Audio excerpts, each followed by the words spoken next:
passage to London arrived yet? Yes, here it is. The ship sails Monday. How's Margie taking the news that she's going to be left home this trip? She's tried every trick known to the devious female mind. But I'm holding the line. She's staying right here in New York. That's kind of a shame. Then I guess a business trip is a business trip. This time it's more than that. It's a rescue mission. I must save the account of the new Earl of Westbrook for good old Honeywell and Todd. New Earl?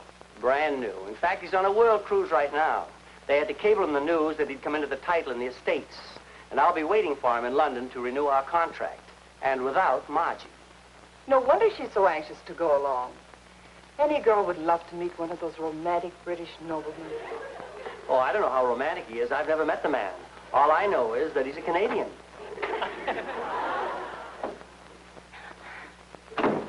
Dad, it's happened. It's happened at last. What's happened? The most wonderful thing in a girl's life. I'm in love. At long last, I found the right man for me. We'll wait until you get back from London for the wedding. That's the only fair thing to do. Oh, Dad, he's got the most fascinating twinkle in his eyes. Twinkle? Now, see here, Margie. Can't I leave you alone for a minute without you losing your head over some young idiot? Oh, I get it. Congratulations. I almost fell for it. Fell for what? This final pitch to make the trip with me. I'm supposed to play the frantic father taking his lovesick daughter to London so that she can forget the wretch who stole her innocent heart. Oh, brother, was that corny. I'll ignore that crack because I don't want to go to London now. Do you think for a moment I'd leave New York after what's happened? Nothing's happened, baby. This morning at breakfast, you were fancy-free. And just 4 hours and 27 minutes later, you come up with this grand amour. This is a track record, even for you. Well, a woman's heart doesn't work with a clock. It was love at first sight. Oh, Margie, cut it out. I've got enough to do without wasting time on your wild yarns. But feel free to drop in any time you get another bright idea. I'll be seeing you.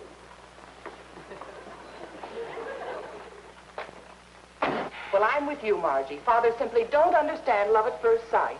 Got a scoop for you. Dad's on the ball for once. I made the whole thing up, but not good. Gee, that's too bad. Well, what now? If I could find someone who'd go along with a gag, yeah, that'd really convince Dad. Margie, you never give up, do you? Well, certainly not when there's a chance of meeting a real Earl. I've never met an Earl before. Keep your fingers crossed.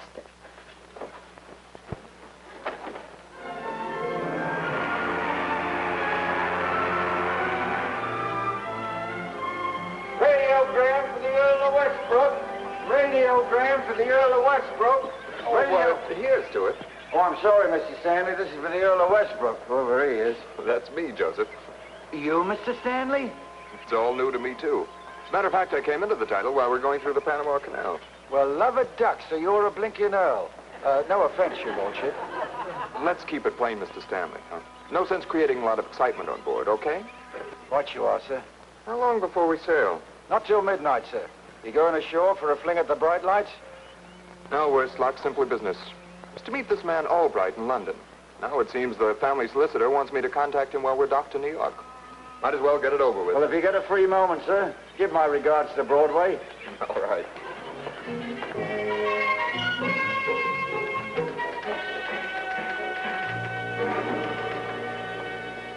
Well, I'm not having any luck casting the part of my phantom lover. I guess there's nothing left to do but put in a last-minute wheedle session with Dad. I wouldn't right now, Margie. Your father's busy going over the contract for the Earl. Some of my friends must know a handsome-type man with a fascinating twinkle who'd help a gal out. I'm going to give it one more try. London or bust? Good hunting.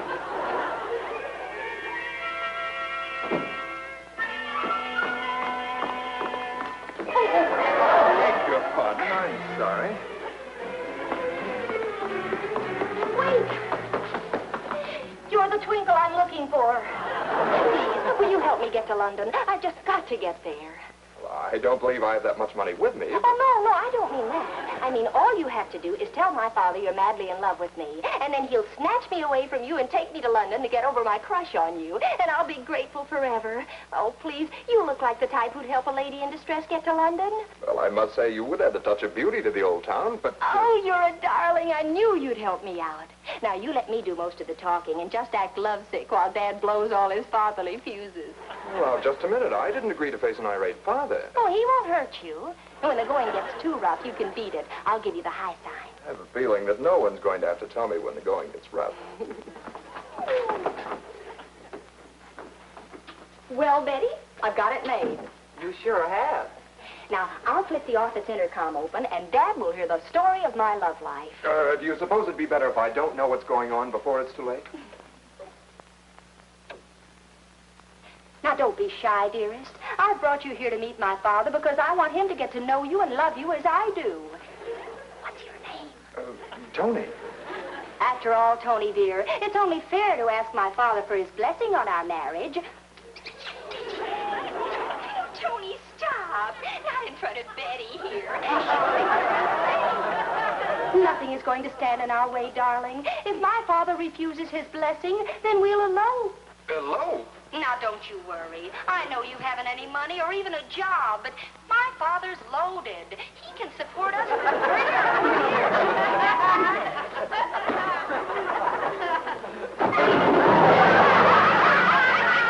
Go for it, but stand by for action.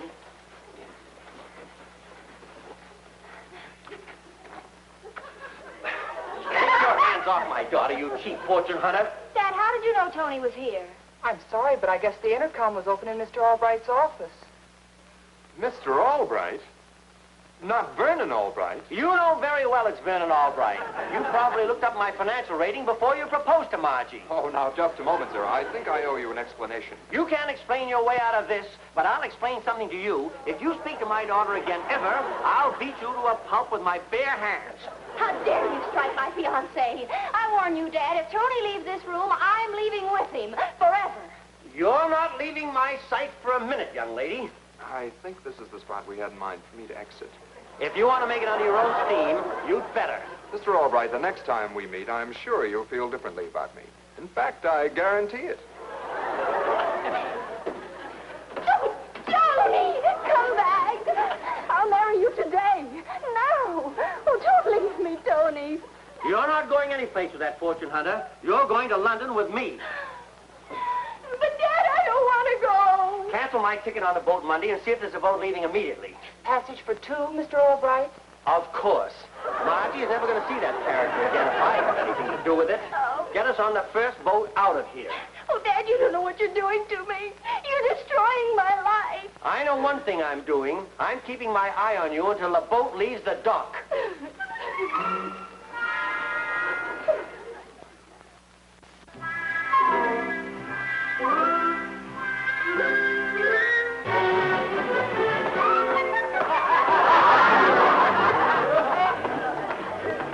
Deck chairs are over here, Mr. Albright, sir. Does he think he owns the whole deck? Hello, him. He's been exercising like a ruddy athlete ever since he got on board at Hong Kong. Better keep a sharp eye out for him, sir. Tours the deck at all hours.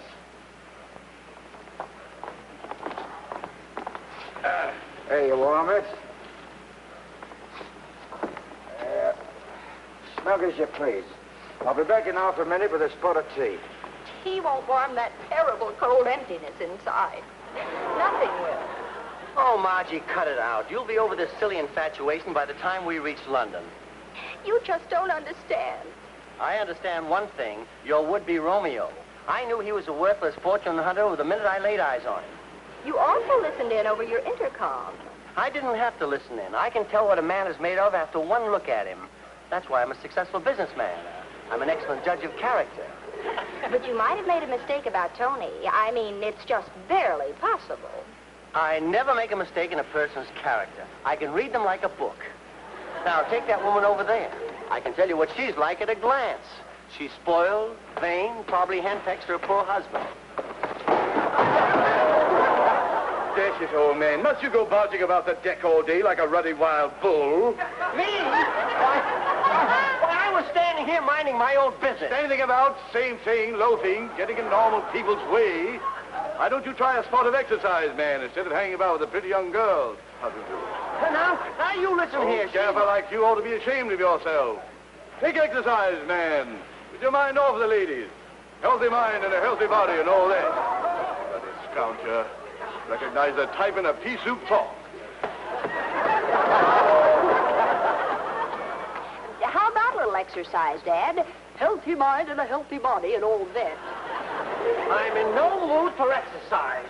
Well, I'm going to change into something sporty. See you later.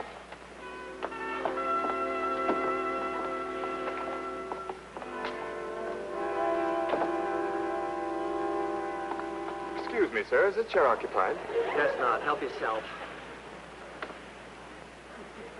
You get out of that chair without the ship immediately. Mr. Albright, what are you doing here? I'm taking Margie away from you. That's what I'm doing. Oh, then Margie's aboard, too. As if you didn't know, you cheap crook. You followed her onto this ship, but it's not going to do you any good. If you so much as speak to her, I'm going to lock her in her cabin and have the captain lock you in the brig. Now, see here, Mr. Albright, you're making a big mistake. If you'll just give me a chance to explain who I am... I know who you are, and it's no mistake. I never make a mistake when it comes to judging a man's character. Do you hear? Never. Here's your tea, Mr. Albright. Oh, I see you met Mr. Albright, your lordship. No tea for me, Joseph. I think I'll go for a stroll. You know, sir, one of these days you're going to lose your confidence in your talent for judging character. Fortune hunter, trying to brazen it out. Who, him? Oh, no, Governor. Not his lordship. I mean, Mr. Stanley. Don't tell me I know. He's trying to marry my daughter for her money. Followed us on the ship. Have you got any information about him? I'll be happy to pay you if you have. Well, now, sir, I don't know too much about Mr. Stanley, but if the governor insists upon rewarding me handsomely, I might run down a spicy bit of gossip. Oh, no time for that. We've got to create something to turn Margie against him. I'll make up a story based on things I know about him, of course. And, you can help me. You mean ignore my personal ethics, as it were? Like I always say, anything up to $20 involves ethics. Above that, strictly business. Good. Looks like someone we know is headed for a fall. Steady on, sir. Clumsy oaf. Now, any more of this interference, sir, and I shall report you to the captain.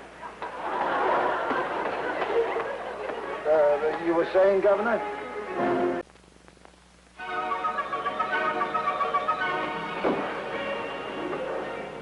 Hello, Margie. I've been looking for you. But what on earth are you doing here? Still trying to marry you for your money, according to your father. Does he know you're on board? Barely escaped with my life. Now, look, Margie, if we're going to have any fun on this, There they are maybe you now. better tell Do your this father. up right, and there's a bonus in it for you. Right, Governor. So you're defying me, huh? I warned you that if you tried to see Margie, I'd lock her in her cabin for the rest of the voyage. Dad, wait.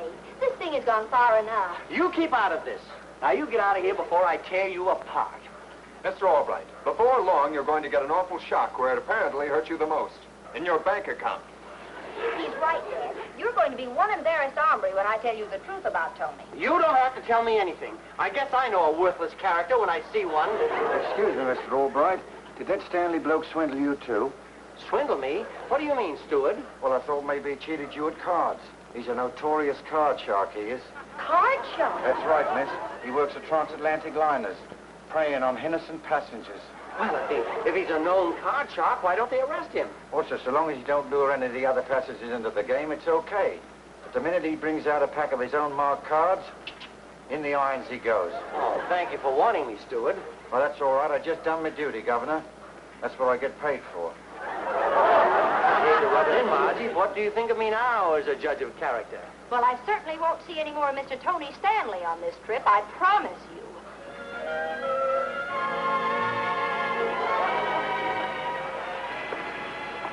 Well, did you tell your father the truth about me?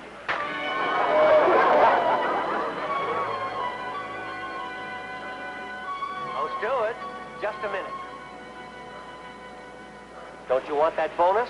That yarn that you told my daughter about Mr. Stanley was a work of art. Poor Mr. Stanley. If he ever finds out, I'll lose my blinking job. Oh, don't worry, I'll never tell him. And Margie is so mad at him that she won't even speak to him.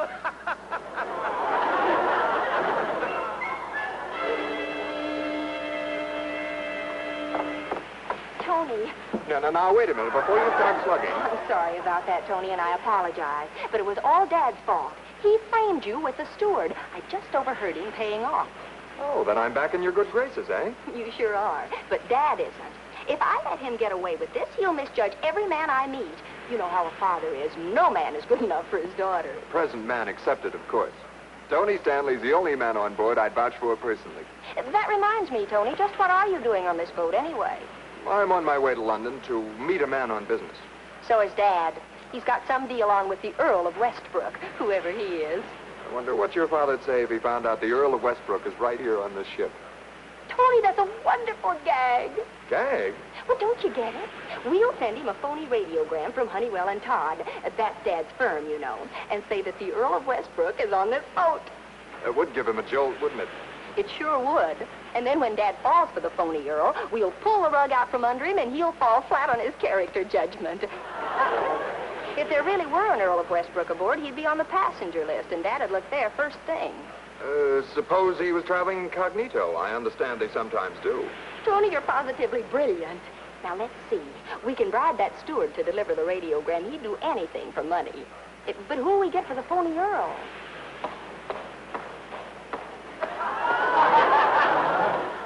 The Earl of Westbrook? Come on, let's go find that steward. Radiogram for Mr. Vern and Albright. Radiogram for Mr. Vern and Albright. Oh, there you are, sir. Hot off the wireless. Holy jumping codfish. The Earl of Westbrook is aboard this ship. You don't say. I've got to meet him. I've got a big deal on with him. This radiogram says he's traveling incognito. What's a little incognito to a man with your keen eye for character, Governor? Huh? Of course, I could drop the hint, or maybe a clue. But then there's my personal ethics to consider. Now, which one of the passengers is the Earl? Have I met him? Well, I might say you bumped into him, in a manner of speaking, that is. Now, stop being coy and tell me which one is the Earl. Now, first I must warn you, Governor, his lordship's a very hot-tempered individual. This must be handled most delicate-like. All right, I'll be delicate. Well, I mean to say, Governor, you just can't go barging up and say, hello, Earl, how's tricks, old boy? Make him like you first, then wait till he confides in you. Okay, I'll make him my bosom pal. Now, please tell me who he is. Steady on, sir. I can't, sir. You're beginning to offend me. No, I've had enough. I'm going to blast that big lard bucket. I wouldn't if I was you, Governor. That's his lordship, the Earl of Westbrook. The Earl? Oh, wait for me, old fellow. Wait for your little old chum, Vern Albright.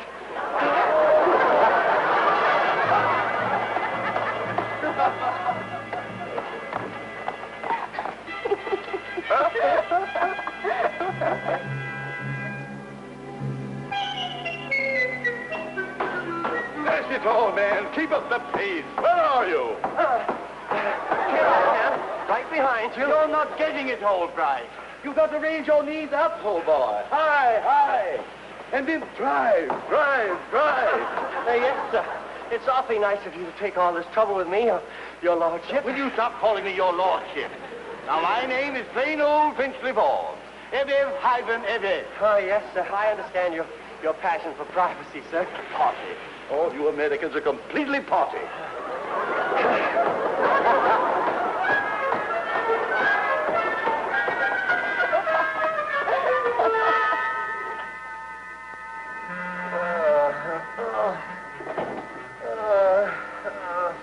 How about taking a turn around the deck, Dad? Oh, don't even say that word. For the last 3 days, I've covered every inch of that blasted deck 2 times an hour at full trot. Oh, that Earl is a maniac. Giving you a rough time, huh? Oh, it would be almost worth losing the Earl's account just to take one good sock at his big fat nose. Oh, that must be the steward with the liniment for my aching back. There's the body over there, Coroner. All right, Governor, roll over.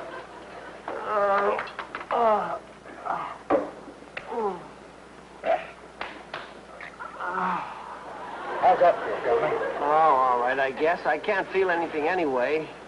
Oh, I'd give anything if I didn't have to go through any more athletics with that Earl. You would? Money's no object, eh? But it just so happens I might be able to solve your problem for you. If I wasn't afraid of my conscience bothering me. If your conscience doesn't cost any more than your ethics, you've got a deal. All right, Governor. Here it is. Now, brace yourself. The athletic gentleman ain't the Earl at all. What? But you said... But your daughter told me to, sir. It was her what sent the radiogram. Said it was a sort of a joke, like. Something about proving that you ain't the judge of character that you think you are. Oh, so that's it. Margie again, eh? She built me up with a fake girl just so that she could... Oh, you wait till I get my hands on that girl. But, Governor, for another $5 I could give you the real lowdown on that Tony Stanley fella. I know enough about him already. But, Governor, only a $5 to find out Mr. Stanley's big secret. Well, let him keep it. Oh, boy, am I going to fix that Margie this time. One thing I like about our little plot, Margie. Keeps your father busy and leaves your evenings free for me. It's been nice, Tony. But it'll all be over in the morning when we dock in good old Southampton. There's London waiting. Maybe it's just the beginning. Uh-oh. See you later. Hi, Dad. I thought you were a stretcher case. Well, funeral case is more like it. I just ruined the deal with the Earl. I couldn't stand it any longer. I lost my head, and I knocked him cold. You didn't. Oh, I guess there's just one way out now, Margie. I want to remember I love you no matter what happens. Dad, what are you talking about? The silent sea. Many a man's troubles are buried beneath those cold, pitiless waters. Goodbye, Margie. What's the matter with him? Poor thing, he's crushed. I think we'd better let him off the hook right away. I know how to cheer him up. You too, Margie. You see, I'm really the Earl of Westbrook. You? Oh, now stop. I thought I might have a tough time convincing you, so I carried the proof right with me. Here's a radiogram from London asking me to contact your father in New York. Wow. I must have a lucky angel camped on my shoulder. Come on, let's tell Dad before he does something foolish. Dad? Where are you, Dad? Oh, here's a note. Dear Margie, this is the only way out. I hope you'll forgive me and remember me kindly, as your future is provided for by ample insurance. You'll find the policies in my... Insurance! Oh, Tony. Now, take it easy, Margie. Your father isn't a type to take it easy. I mean, he wouldn't do anything as drastic as that. No, of course he wouldn't. Not about a silly little thing like losing a contract. But he was talking kind of funny about the cold sea and burying troubles forever. Man overboard! Man overboard! Man overboard!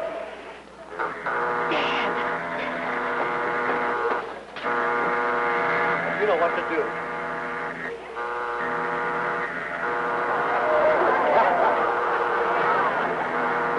Did you see him? Was it my father? I'm afraid so, miss. He jumped clean over the blooming rail before I could stop him. Oh, don't just stand there. Get a life preserver. Don't worry, Margie. I'll save him. Somebody get a life preserver. Here you are. Who is it? Anyone we know? Yes, it's my father. Well, Margie, the last laugh is the best laugh. And I guess I get the last laugh on you and that Tony character. You think so, huh? Well, for your information, that Tony character down there in the water is the real Earl of Westbrook. No! Oh, you must be kidding. Say you're only kidding. You're only kidding, aren't you? Say you're only kidding. She's right, Governor. Mr. Stanley's the Earl. That's what I was trying to tell you for the extra $5. Tread water, your lordship. I'll save you. Your friend Albright is coming. Just as I thought. Hot it.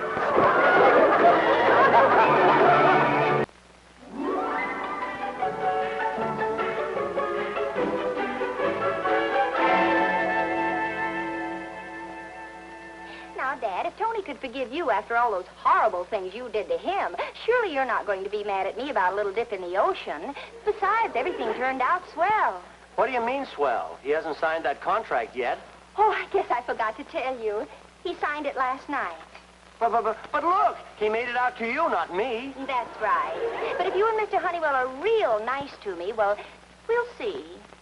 Well, that's my little Margie.